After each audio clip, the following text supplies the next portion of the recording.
కంప్లీట్గా రిమూవ్ చేసుకోవచ్చు. అది కూడా మనం సేల్స్ ఎగ్జిక్యూటివ్ని పిలిచి అది కూడా తీపిద్దాం.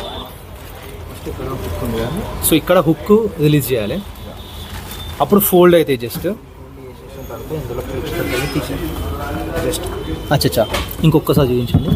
అచ్చా ఇక్కడ చూడొచ్చు అబ్బా. ఇప్పుడు మనం జస్ట్ ఆ హుక్ రిలీజ్ చేసిన తర్వాత ఫోల్డ్ అవుతుంది కదా, ఫోల్డ్ అయిన తర్వాత ఇక్కడ మీరు చూసినట్టయితే కొంచెం ఇట్లా ముంగడికి లాగాలి, అప్పుడు కంప్లీట్గా ఈ పై పార్ట్ అనేది మనకి రిమూవ్ అయిపోతుంది. అయిపోయింది. నెక్స్ట్ ఇక్కడ ఇంకో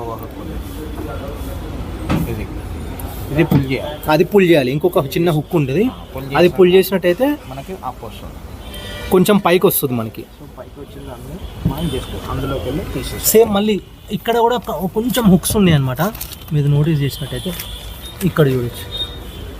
సో కంప్లీట్గా రిమూవ్ అయింది. సో ఇక్కడ అనమాట ఇక్కడ మనకి హుక్స్ అయితే ఉన్నాయి.